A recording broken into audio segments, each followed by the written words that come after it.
Boa noite, que bom que você está aqui para prestar esse culto ao Senhor nessa noite. E nós temos certeza absoluta que Deus há de fazer uma obra poderosa na sua vida.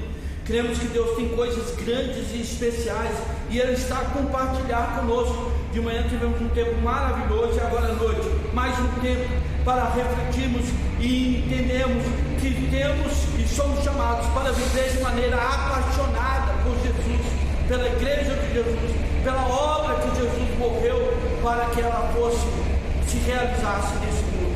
Eu e você somos desafiados todos os dias a levar esse evangelho do Senhor àqueles que tanto precisam. Vamos orar, pedir a Deus que nos abençoe nesse culto, pedindo a Ele que possa edificar o seu coração e o meu coração com tudo que celebraremos nessa noite. Deus, nós te damos graças, nós te pedimos a misericórdia do Senhor, clamamos ao Senhor, ó Deus, pedindo a tua intervenção e atuação, Deus.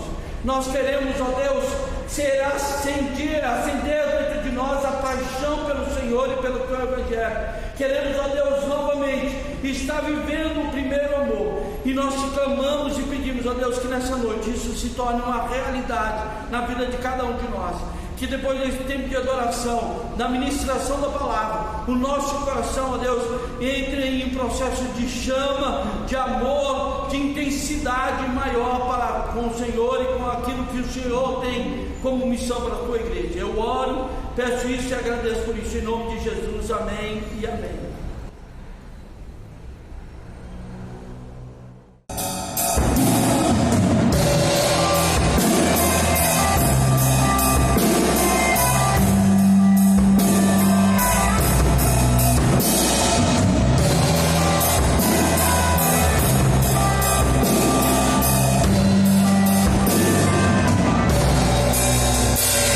Estamos aqui, você dentro de ti.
existe um Deus, Ele tem as palavras de vida eterna. Para onde eu irei, se eu não tenho para onde voltar? Eu tenho que ir para o braço do meu Pai, o braço do meu Pai. Ele tem as palavras de vida eterna. Ele é onde está agora, sou batendo no corredor, salvo.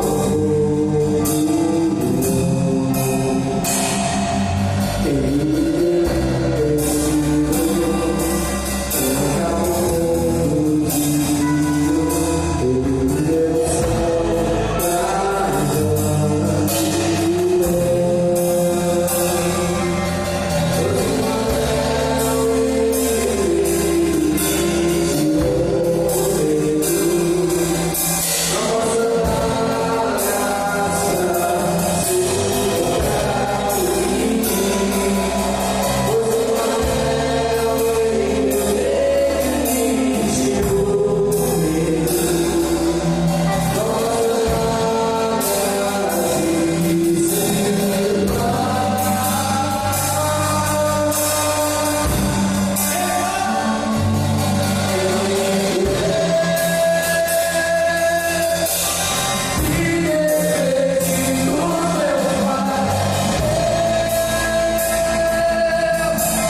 a graça e a paz de Jesus permaneçam sobre cada um de vocês. É um privilégio, uma alegria poder participar desse dia da visão.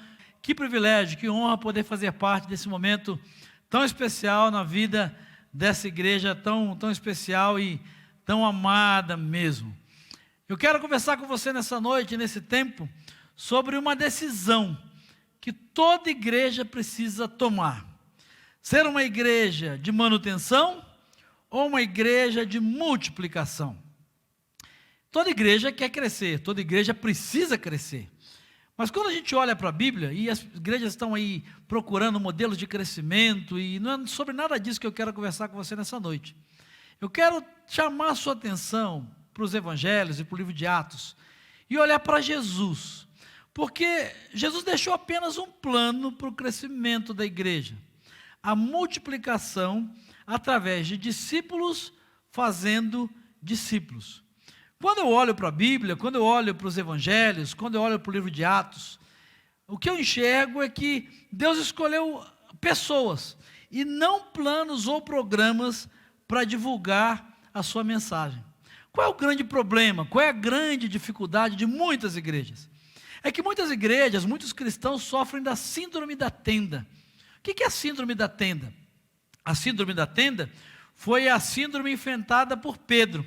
Você se lembra, está lá em Mateus capítulo 17, quando Pedro e os demais apóstolos, dois que estão com ele, estão ali, e Jesus é transfigurado, e todo aquele momento sobrenatural, e Pedro diz, olha que maravilha, a glória do Senhor, vamos fazer aqui tendas para nós, vamos ficar por aqui, porque aqui é muito bom, aqui é uma bênção. E é interessante que naquele momento, uma voz do céu, a voz de Deus veio dizendo assim, esse é o meu filho, ouçam o que o meu filho tem a dizer. E você conhece o restante da história. Jesus disse para aqueles homens, para Pedro e seus amigos, vamos descer. Não é no monte, é no vale que a missão vai ser cumprida. E ao chegarem naquele vale, eles encontram um pai com seu filho sendo atormentado por demônios, e você conhece o restante da história. Sabe, eu quero chamar a sua atenção para o fato de que no capítulo anterior, em Mateus 16, quando Jesus começa esse projeto chamado igreja, porque a igreja é um projeto divino, é um projeto de Jesus. Em Mateus capítulo 16, versículo 18, ele disse, olha, eu vou edificar a minha igreja, e as portas do inferno não vão prevalecer contra a igreja. Muitas igrejas hoje têm interpretado esse texto de uma forma equivocada, e ficam na defensiva com medo do inferno arrombar as portas da igreja, do inferno invadir a igreja. E Jesus disse, não, é preciso que a igreja vá em direção ao inferno, é preciso que a igreja, para cumprir a sua missão, vá alcançar aqueles que estão nas drogas, no álcool, no vício, na religiosidade, no secularismo, e tirem essas pessoas de lá. E a promessa que ele fez é, que quando a igreja entende a sua missão, quando a igreja entende o seu papel, as portas do inferno vão cair. As portas do inferno não vão prevalecer. De certa forma, foi isso que ele disse para Pedro, quando Pedro diz, não, você não vai morrer, tu és o Cristo, o Filho de Deus vivo. Aí depois ele diz, não, você não vai morrer. Ele diz, não, Pedro, você está falando como um louco, arreda Satanás. Ele diz, eu vou edificar uma igreja, e a minha igreja, ela tem uma missão, e a missão dela é saquear o inferno, tirar as pessoas do inferno. Pedro entende isso, querido, de uma forma tão tremenda, isso é tão impactante na vida de Pedro, que nós vamos encontrá-lo lá no capítulo 2 de Atos, e eu peço que você abra a sua Bíblia, por gentileza, no capítulo 2 de Atos dos Apóstolos, a partir do versículo 14, ele está ali pregando um grande sermão. Aquele camarada que queria ficar no monte, armando uma tenda, para curtir Jesus, a glória de Deus, ele está diante de uma multidão, pregando o evangelho com poder, com autoridade. E diz o texto que ali cerca de 3.000 pessoas aceitaram a mensagem do evangelho. E qual é o resultado disso? A partir do verso de número 14, a gente percebe sendo descrita nesse texto uma igreja apaixonante. Aquelas pessoas são impactadas, aquelas pessoas são transformadas. E a partir do versículo 42, de uma forma mais específica, Lucas, registrando aí o livro dos Atos dos Apóstolos, vai narrar para nós uma igreja apaixonante, uma igreja formada por discípulos de Jesus que fazem outros discípulos. E eu quero convidar você, nesse tempo, a refletir sobre essa igreja que Jesus sonhou, essa igreja que Jesus planejou, essa igreja que Jesus edificou. A igreja de Jerusalém é a primeira igreja sobre a qual nós temos um registro organizada, de uma forma organizada, cumprindo a sua missão, cumprindo o seu papel. E eu creio mesmo que ela é uma referência para nós, daquilo que Jesus tinha planejado, daquilo que Jesus tinha sonhado, até porque Pedro, o grande líder da igreja primitiva, é o líder dessa igreja. Lucas vai dizer, a partir do verso 42, de Atos capítulo 2, que eles, os irmãos dessa igreja apaixonante, se dedicavam ao ensino dos apóstolos e à comunhão, ao partir do pão e às orações. Todos estavam cheios de temor e muitas maravilhas e sinais eram feitos pelos apóstolos. Os que criam mantinham-se unidos e tinham tudo em comum. Vendendo suas propriedades e bens, distribuíam a cada um conforme a sua necessidade. Todos os dias continuavam a reunir-se no pátio do templo, partiam pão em casa, e juntos participavam das refeições, com alegria e sinceridade de coração, louvando a Deus e tendo a simpatia de todo o povo. E olha o resultado: e o Senhor lhes acrescentava diariamente os que iam sendo salvos. O que caracteriza uma igreja apaixonante? O que identifica uma igreja apaixonante, onde discípulos fazem discípulos? Para encontrar a resposta para essa pergunta, existem, na verdade, 4 questões fundamentais que precisam ser compreendidas acerca de igreja. Quando nós olhamos para esse texto, a primeira pergunta é identificar quem eram os discípulos de Jesus, quem eram os membros dessa igreja. O texto vai dizer para nós, no versículo 44, que esses nossos irmãos e irmãs eram identificados como aqueles que criam. Eram pessoas que tinham um caminho pela frente, tinham um novo momento, um novo tempo, novos desafios. Não tinham todas as respostas, não tinham todos os recursos, não tinham todas as habilidades, mas eles tinham fé. A vida deles, a igreja, a comunidade, a sua história estava firmada, estava fundamentada em Jesus, na sua obra redentora, no poder da cruz de Jesus, nas promessas de Jesus. É interessante que Lucas não vai identificá-los como os que cantavam. Lucas não os identifica como os que pregavam, como os que realizavam ministério, como os que faziam eventos, não. Lucas identifica os irmãos e irmãs dessa igreja, eles eram identificados como aqueles que criam. Uma igreja apaixonante, uma igreja apaixonante, ela é formada por homens e mulheres que creem em Jesus, que creem nas promessas de Jesus, que creem no poder da palavra de Jesus. Homens e mulheres que não têm todos os recursos, que não têm todas as respostas, que não sabem tudo o que vai acontecer daqui para frente nesse momento, mas têm uma fé firmada no Senhor Jesus e na sua palavra. Como diz aquele hino, a sua fé e o seu amor estão firmadas no Senhor. Não é no orçamento da igreja, não é no organograma da igreja, não é na capacidade do pastor ou da sua liderança, mas no poder de Jesus, o Senhor da igreja, o dono da igreja. Uma igreja apaixonante, ela crê que ela foi edificada, que ela foi construída, que ela foi plantada onde ela está, no bairro, na cidade, no estado, porque o Senhor Jesus tem um propósito para ela, o Senhor Jesus tem uma vontade para ela, e o Senhor Jesus dará todos os recursos necessários para que essa igreja cumpra a sua missão. Quem é uma igreja apaixonante? Quem são aqueles que fazem parte de uma igreja apaixonante? São aqueles que creem. A minha pergunta para você é: você crê mesmo no poder de Jesus? Você crê que a igreja do Senhor, aonde você está, porque Jesus tem um projeto para essa comunidade de fé, Jesus tem um projeto para a sua vida nessa comunidade de fé? A segunda questão que precisa ser respondida é: o que faz uma igreja apaixonante? Qual é o papel de uma igreja apaixonante?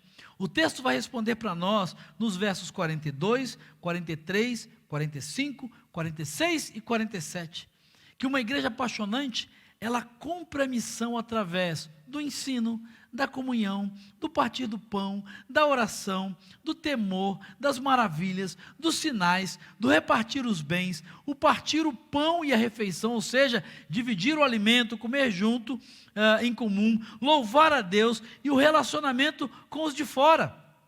Ou seja, não está ligado a eventos, mas está ligado à capacidade dos seus membros em se disponibilizar, a colocar à disposição do Senhor da igreja do Senhor e daqueles que ainda não são igreja, os dons, talentos, habilidades, os bens, tudo que são e tudo que tem está a serviço do Senhor. Uma igreja apaixonante, ela está disponível. Quem sabe cozinhar, coloca o seu dom culinário. Quem sabe cuidar de carro, quem mexe com multimídia, quem sabe cantar, quem sabe ensinar, quem sabe cuidar de criança. Uma igreja apaixonante, ela é formada por homens e mulheres que não esperam uma eleição, não estão preocupados com o cargo, com o título, mas estão disponíveis para servir ao Senhor da igreja através do serviço à igreja do Senhor e aqueles que ainda precisam ser alcançados. Sabe, o próprio Pedro, líder dessa igreja, ele vai escrever na sua primeira carta, 1 de Pedro, capítulo 4, versículo 10, ele diz: cada um exerça o dom que recebeu para servir os outros, administrando fielmente a graça de Deus em suas múltiplas formas. Sabe, Paulo está falando dessa multiforme graça de Deus. Paulo não, Pedro. Pedro está falando dessa multiforme graça de Deus. Uma igreja apaixonante é uma igreja que está disponível. O que ela faz? Ela faz tudo que os seus membros estão dispostos a fazer e a servir, com o que são e com o que têm. Essa era uma igreja marcante, era uma igreja apaixonante, porque aqueles que criam, cumpriam a sua missão, cada um servindo a partir dos dons, talentos e habilidades que haviam recebido da parte de Deus, servindo ao Senhor da igreja, servindo à igreja do Senhor e servindo aqueles que ainda não faziam parte da igreja. Mas há uma terceira pergunta que precisa ser respondida: quando uma igreja apaixonante se reunia? Quando essa igreja apaixonante se reunia? O verso de número 46 vai dizer que era todos os dias. O texto diz que essa igreja, ela estava em funcionamento todos os dias. Sabe, queridos, eu fico às vezes pensando, né? Eu fui criado, sou cristão de terceira, quarta geração, fui criado no Evangelho. E eu cresci ouvindo que domingo é o dia do Senhor. Veja bem, eu não estou dizendo que seja. A minha pergunta é: se o domingo é o dia do Senhor, de segunda a sábado são de quem? Do diabo?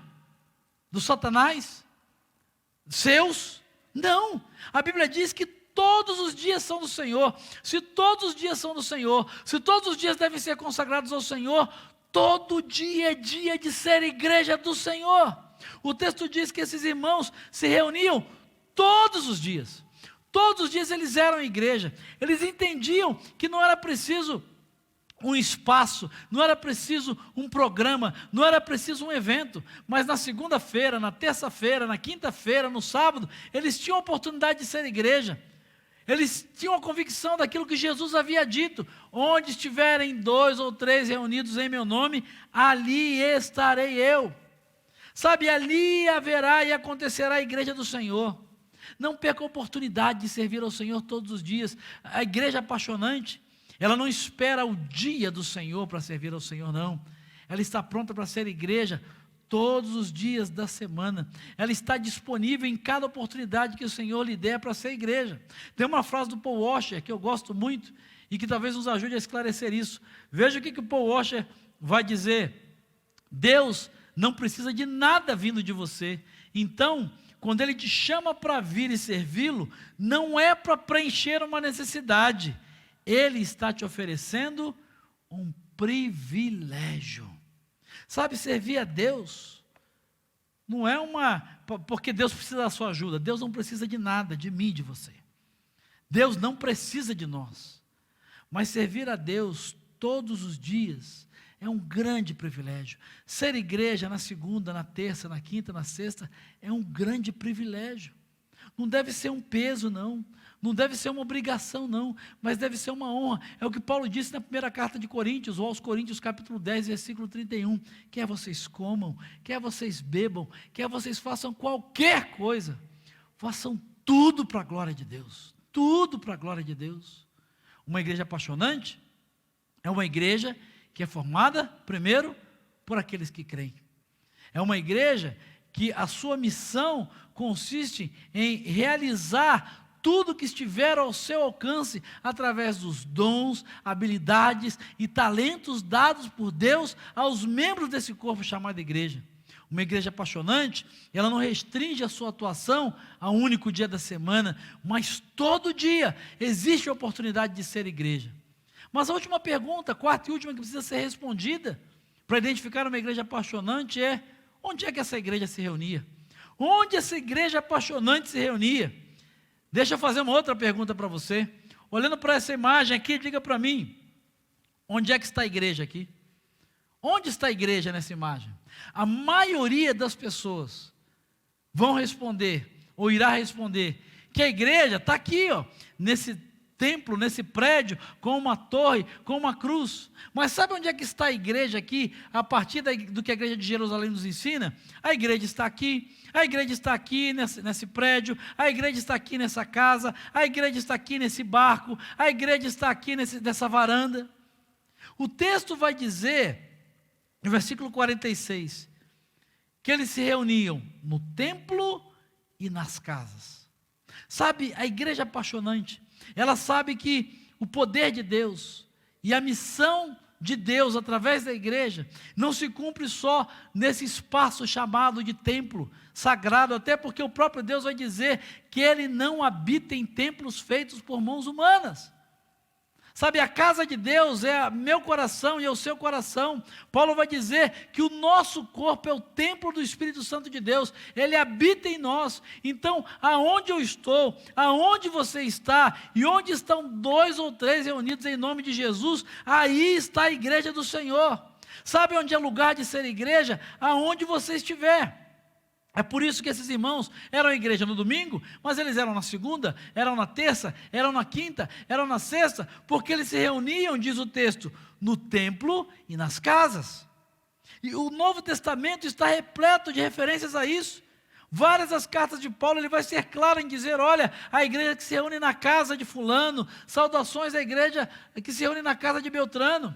Quando Paulo era Saulo ainda, ele perseguia a igreja, o texto diz que ele perseguia a igreja de casa em casa.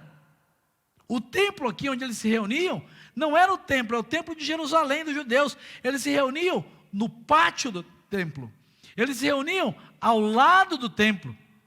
Ou seja, nesse tempo de pandemia que nós estamos vivendo, isso fica muito claro, porque igrejas que não entenderam que o lugar da igreja se reunir é no templo, mas também nas casas, estão desesperadas, porque se o templo fechou, a igreja parou, a igreja não pode mais se reunir. Mas o Evangelho, a Bíblia, o Novo Testamento nos mostra que uma igreja apaixonante, ela entende que o lugar de ser igreja é tanto no templo quanto nas casas. E é por isso que nós aqui na IBG nos reunimos no templo, sim, aos domingos às 18 horas, nós estamos reunidos aqui presencialmente e agora virtualmente para sermos igreja, mas na segunda, na terça, na quarta, na quinta, na sexta, no sábado, a igreja de Jesus está espalhada aqui pela cidade de São Paulo, reunida em 3, 5, 7, 8, 10, 12, 15 pessoas nas casas.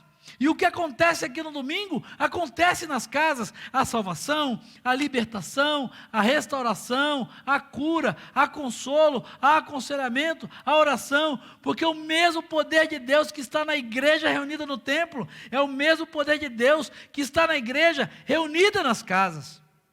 Uma igreja apaixonante, ela é reconhecida por aqueles que creem.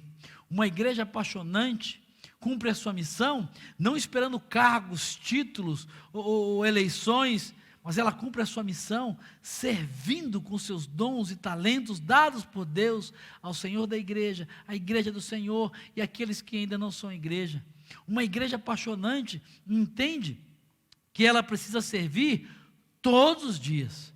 Uma igreja apaixonante entende que ela precisa servir em todos os lugares, nas casas, nos escritórios, na faculdade, onde puderem estar 2 ou 3 reunidos no nome de Jesus. É por isso que nós acreditamos em células. É por isso que nós acreditamos e vemos como bíblica a igreja em grupos pequenos ou em pequenos grupos. Aqui na IBG nós chamamos de PGs, pequenos grupos, não importa o nome que você vai chamar, célula, pequeno grupo, grupo pequeno. Isso é a forma, é a linguagem. O importante é que haja esse respaldo bíblico, é que haja essa continuidade bíblica do projeto que Jesus sonhou para a sua igreja. Não uma instituição, não um monumento, mas um movimento. Nós temos dito isso, eu tenho falado muito isso aqui. O que está fechado são os templos. Os templos estão fechados, mas a igreja de Jesus, a igreja apaixonante, ela continua aberta, ela continua em movimento. Ela continua em movimento. Sabe, queridos, quando eu olho para esse texto, e esse tempo que nós estamos vivendo como pandemia, é um tempo de voltar às Escrituras, voltar a repensar o que nós temos sido como igreja. Se nós temos sido a igreja que Jesus sonhou, a igreja que Jesus planejou. Porque esse texto é muito claro, Jerusalém é um modelo para nós, a igreja de Jerusalém, os primeiros cristãos, liderados por Pedro. Pedro viveu essa mudança, Pedro rompeu com a síndrome da tenda e entendeu que o lugar da igreja não é no monte, não é no templo, adorando, servindo e prostrado somente, mas a igreja precisa descer no vale, precisa alcançar as pessoas, precisa, crendo no poder de Deus, precisa se dispondo a ser usada por Deus com dons, talentos e habilidades, precisa todos os dias e em todos os lugares ser a igreja do Senhor, porque quando a igreja entende isso, queridos, olha o resultado, verso 47, o texto vai dizer o seguinte, que a cada dia que a igreja caía na simpatia de todo o povo, e a cada dia o Senhor acrescentava aqueles que iam sendo salvos. O resultado são vidas transformadas por Deus e acrescentadas a essa igreja apaixonante. A igreja deixa de ser um prédio e se torna um ajuntamento de pessoas, pessoas que se reúnem em torno do chamado de Jesus para cumprir a sua missão, para cumprir o seu chamado, que entendem mesmo que foram chamadas pelo Senhor, não para ficar no monte, prostrada e adorando somente, mas também para descer do monte e alcançar as pessoas que precisam ser impactadas pelo testemunho e pelo poder do Evangelho. Foi isso que Jesus tinha deixado aos seus discípulos no capítulo anterior, no capítulo 1 de Atos, versículo 8. Você conhece o texto? Vocês serão as minhas testemunhas em Jerusalém, Judeia, Samaria e até os confins da terra. Sabe, quando a igreja entende que o seu papel não é manutenção, mas é multiplicação, ela entende que o que a igreja de Jesus precisa não é de membros, mas é de discípulos, e discípulos que multipliquem a esperança. A reprodução faz parte da vida. Desde cedo aprendemos a multiplicar. Em família, vemos os efeitos da multiplicação. Nos negócios, com dedicação e trabalho, também é possível multiplicar. Multiplicar é transformar o mais em muito mais. Jesus, quando esteve aqui, multiplicou pães e peixes. E mais do que isto, ele multiplicou discípulos. A princípio eram 12. A esses 12, logo se juntaram 70, 120, 500, 3.000 e mais, muito mais. A ordem dele é a mesma hoje. Vá, ensine, batize, faça discípulos, e eles farão outros. Discípulos que se multiplicam formam uma igreja saudável. Afinal, queremos uma igreja cheia de membros ou de discípulos? Queremos a porta dos fundos aberta ou fechada? O membro espera pães e peixes, o discípulo é um pescador. O membro apoia-se no pastor, o discípulo ajuda o pastor. O membro espera uma visita, o discípulo é um visitador. O membro quer ir para o céu, o discípulo quer ir e levar pessoas para o céu. Discípulos oram, se relacionam e cumprem a missão com novos discípulos. Tudo isso porque discípulos não apenas somam, discípulos multiplicam. Foi assim que ele fez e é assim que ele quer que façamos. Foi assim que Jesus fez. É assim que ele quer que nós façamos. Sabe, quando nós entendemos isso muda o jeito de ser igreja. Nós somos uma igreja que vai completar 60 anos no próximo ano. Uma igreja batista, filiada à Convenção Batista Brasileira, uma igreja denominacional mesmo. Mas quando nós entendemos que a igreja ela não pode ser um monumento, mas ela precisa ser, e à luz do Novo Testamento, um movimento, nós entendemos que o papel da igreja é ser essa mão estendida às pessoas, é ser esse caminho que abre a possibilidade para que o Espírito Santo de Deus cumpra aquilo que só Ele pode fazer, que é convencer as pessoas do pecado, da justiça e do juízo. Você não vai salvar ninguém, você não vai libertar ninguém, você não vai transformar ninguém, nem você nem eu. Isso só o Espírito Santo de Deus pode fazer. À luz do texto de Atos, só o Senhor pode acrescentar à sua igreja aqueles que hão de ser salvos, mas o nosso papel é ser essa igreja apaixonante, que caia na simpatia de todo o povo. Sabe, isso mudou a nossa história, mudou a nossa perspectiva. Nós temos aqui dezenas de grupos pequenos ou de pequenos grupos. Eu tenho líderes aqui de pequenos grupos, queridos, de 90 anos de idade. Eu tenho uma irmã aqui que tem um chamado missionário e na sua juventude ela se casou com um jovem não cristão. E isso acabou mudando aí os seus planos, ela acabou não indo para o campo missionário. E quando há cerca de 4 anos, Deus nos abriu os olhos e nos deu a compreensão dessa visão bíblica e neotestamentária. Vários irmãos entenderam o seu chamado, o seu papel como igreja, e ela me disse, ela tem 77 anos, ela disse, pastor, eu estou podendo cumprir o meu chamado, eu não pude ir para o campo missionário, mas eu percebi que o meu campo missionário são os meus vizinhos. Queridos, 77 anos de idade, o esposo não é convertido, ela dirige, já chegou a dirigir 3 grupos pequenos, já foi nossa supervisora, uma das melhores supervisoras que nós tivemos de grupos pequenos aqui, evangelizando a sua vizinhança, porque ela entendeu que o que ela precisava para ser igreja era crer no Senhor, colocar os talentos, os dons que Deus havia lhe dado, e que ela não precisava ir para o campo missionário, mas ela podia fazer isso onde Deus a tinha colocado, na sala da sua casa, e todos os dias, ela tinha um grupo terça-tarde, tinha um grupo quinta-noite, e várias pessoas foram alcançadas pelo poder de Jesus. Deixa eu dizer para você o que aconteceu comigo. Eu sou pastor há mais de 25 anos, e a quebra do paradigma começa conosco. Eu morava há 15 anos no mesmo lugar, mas como eu só me relacionava com crente, vivia com crente, falava com crente, jogava bola com crente, quando eu entendi esse papel, eu disse, como é que eu vou cair na simpatia do povo, daquele que não é cristão, se eu só me relaciono com crente? Eu morava 15 anos no mesmo lugar e não conhecia os meus vizinhos, não sabia o nome deles. E Deus começou a me incomodar. E eu comecei no início de 2018 a orar pelos meus vizinhos, a clamar pelos meus vizinhos.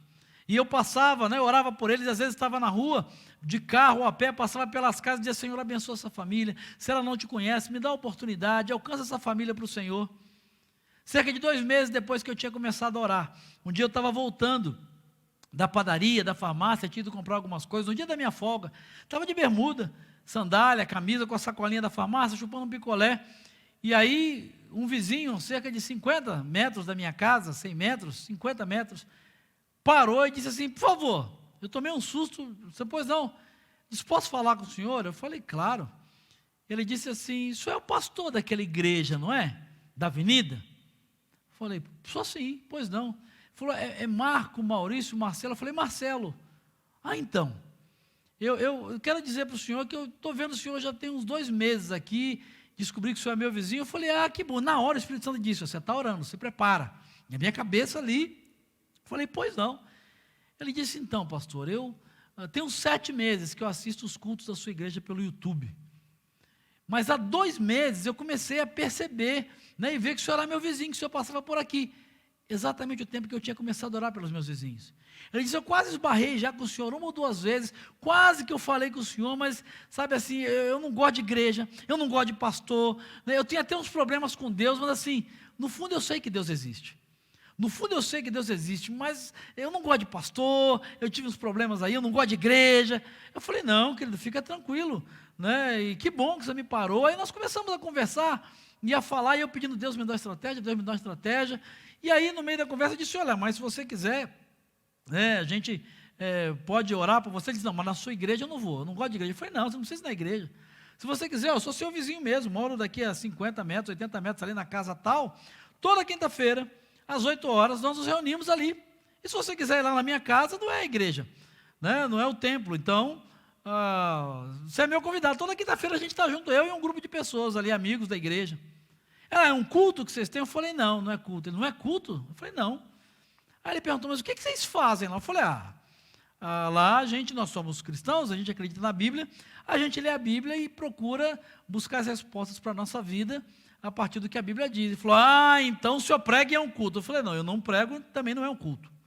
Aí ele ficou meio sem entender e disse assim, não é, mas o que mais que vocês fazem? Eu falei, a gente canta louvores, hinos, etc. Ele falou, então é um culto de louvor. Eu falei, não.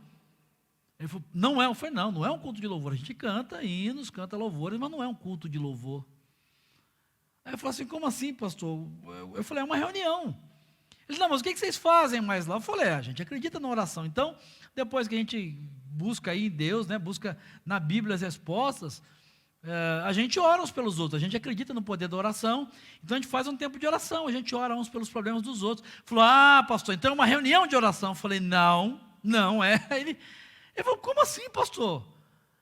O que vocês fazem? Eu falei, a gente come também, tem lanche. Ele falou, come. Ele falou, pastor, como é que é isso? Eu falei, você tem que ir lá para ver. Eu posso garantir. Ele falou, pastor, não é possível que não seja um culto. Eu falei, eu garanto para você que não é um culto, mas você tem que ir lá para ver. Aí no final ele disse assim, pastor, mas que roupa que eu tenho que usar para ir lá? Eu falei, é minha casa, né? Então assim, só não dá para ir sem roupa, né? Se for sem roupa vai ficar um negócio, vai assustar, né? Você bota a roupa. Eu falei, se você for numa quinta-feira à noite, era época de verão, era janeiro isso, eu acho, fevereiro, alguma coisa assim. Eu falei, se você for, você vai me encontrar de bermuda e chinelo de dedo lá, porque eu estou na minha casa, é a roupa que você quiser. Ele ficou meio assim, disse, pastor, vamos ver, não dá para mim, que a minha esposa estuda à noite, tal. Foi, mas a hora que você quiser, o número tal, e eu dizendo, Senhor, como é que eu mantenho um vínculo? Eu vou pedir o telefone. Ele disse que o pastor é mala, é chato. E aí ele chegou no final e disse assim, olha, eu sou engenheiro, a nossa igreja estava em obras, estava em construção. Ele disse, está aqui o meu cartão. E eu pedi a Deus para dar uma chance aí, né? E ele me entregou o cartão dele, eu falei, Senhor, muito obrigado. Ele falou, está aqui, se você precisar de mim alguma coisa como engenheiro, conta comigo. Eu falei, tá bom. E eu fui embora. E aquilo ficou remoendo no meu coração à noite. Eu estava no gabinete da igreja, e eu disse, eu vou mandar uma mensagem, não vou mandar uma mensagem. Ele disse que o pastor era chato, que ficava no pé, e o Espírito Santo disse assim, manda uma mensagem, mas seja inteligente, assim, sai do evangeliquez, seja simpático. E eu lembro que eu mandei uma mensagem mais ou menos assim, oi Sander, aqui é o Marcelo, seu vizinho que é pastor, que encontrou com você hoje. Estou te mandando só para você ter o meu número também, como você foi gentil em me dar o seu, eu estou te passando o meu. Um abraço, boa noite, foi um prazer te conhecer. Tempos depois, queridos, o Sander compartilhou comigo que naquela noite, quando ele recebeu o meu WhatsApp, ele disse para a esposa dele, Andréia, olha aqui, esse cara é normal mesmo. O cara usa bermuda, vai na farmácia, na padaria comprar as coisas, né, chupa picolé, anda pelo bairro, e ele ainda me deu o número do WhatsApp dele particular.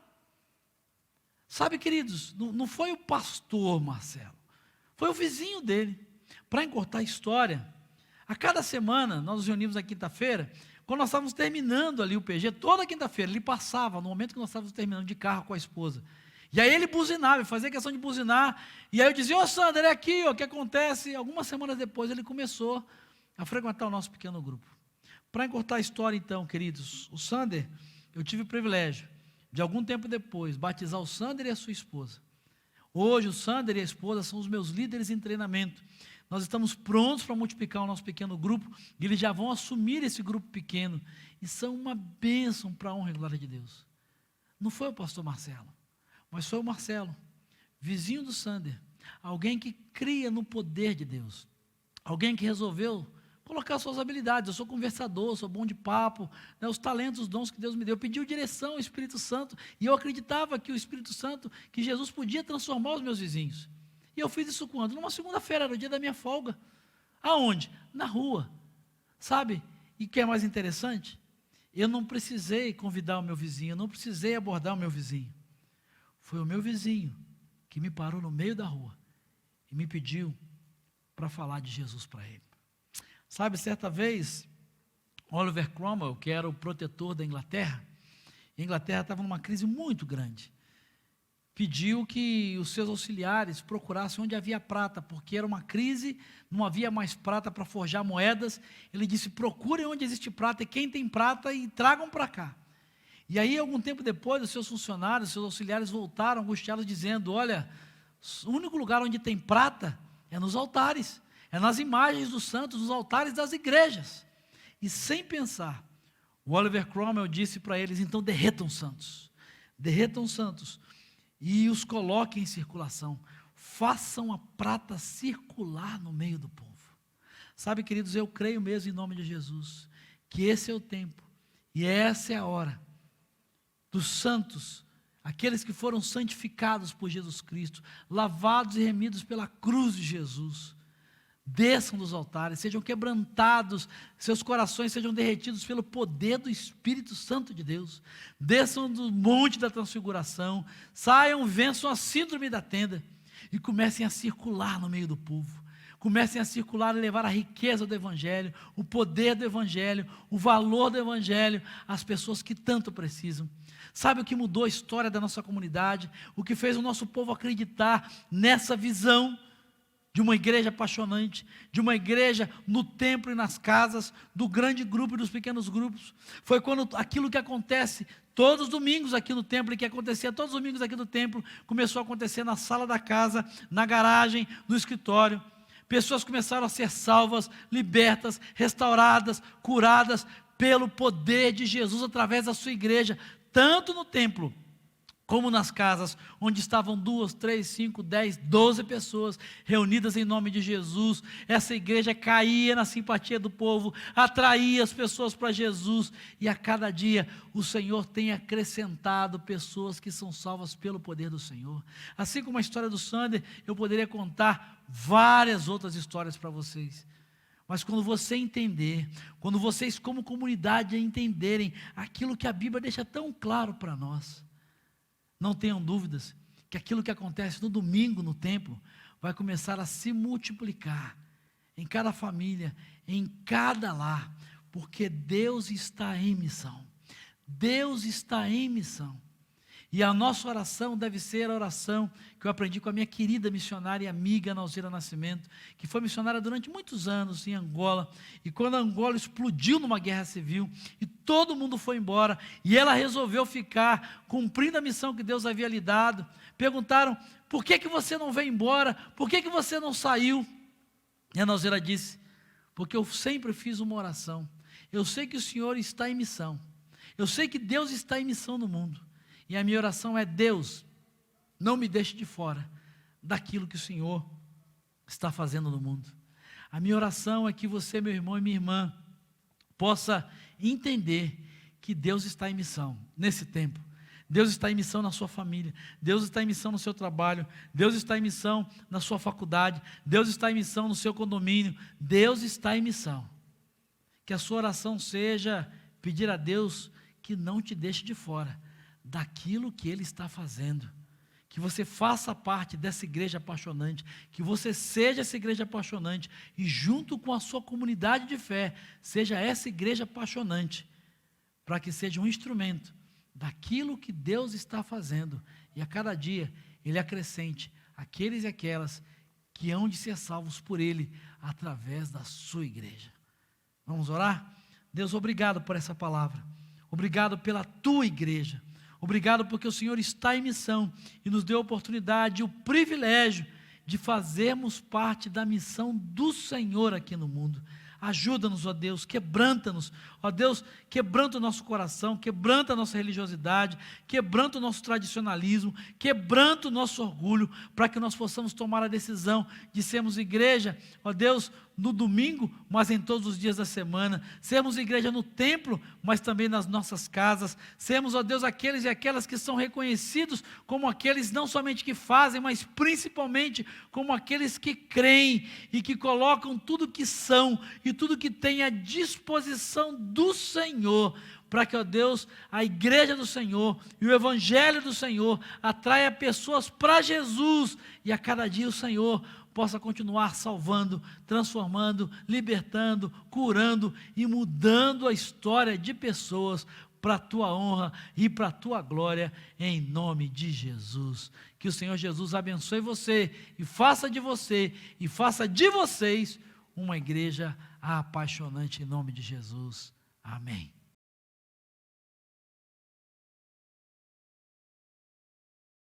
Boa noite, irmãos, que bom, né, que prestamos esse culto ao Senhor, fomos edificados pela palavra. Que palavra, irmão, uma igreja apaixonante, é isso, esse é o nosso chamado, esse é o nosso momento, esse é aquilo que Deus quer que sejamos, uma igreja apaixonante e apaixonada. Que isso se torne uma realidade na vida de cada um de nós e que sejamos de fato encorajados por essa visão a vivenciar experiências sobrenaturais com o nosso Deus. Vamos orar, pedir a Deus pela sua semana, pedir que Ele abençoe a sua semana, que te dê uma semana cheia de vitórias, de bênção e um coração apaixonado por uma igreja apaixonante, que esse é o nosso chamado, essa é a nossa missão. Deus, nós te damos graças por o culto que prestamos ao teu nome e pedimos a Deus que mais uma vez nessa noite o Senhor possa de fato confirmar a Deus esse fogo que se acende em nossa alma, essa paixão que acende em nossos corações, possa, Senhor, se tornar cada dia mais intenso, mais forte, a tal ponto, ó Deus, que ela consuma toda a minha carne e haja só espaço para o Espírito Santo do Senhor agir em minha vida e na vida da tua igreja. Que o Senhor, ó Deus, continue a operar de maneira poderosa e sobrenatural sobre a tua igreja. Que o Senhor os abençoe e os guarde, o Senhor faça resplandecer o seu rosto sobre vocês, tenha misericórdia de vocês. Que o Senhor sobre vocês levante o seu rosto e lhes dê a paz, agora e sempre. Amém e amém. Lembrando, irmãos, que domingo nós teremos a celebração da ceia e você é convidado a participar. Então nós vamos levar para você o cálice, vamos levar para você os elementos e você vai poder participar conosco da celebração. Domingo à noite teremos a celebração da ceia às 19h30 e queremos você participando dela, porque você é a igreja, você é o corpo de Cristo. Deus abençoe, até o próximo domingo, um grande abraço.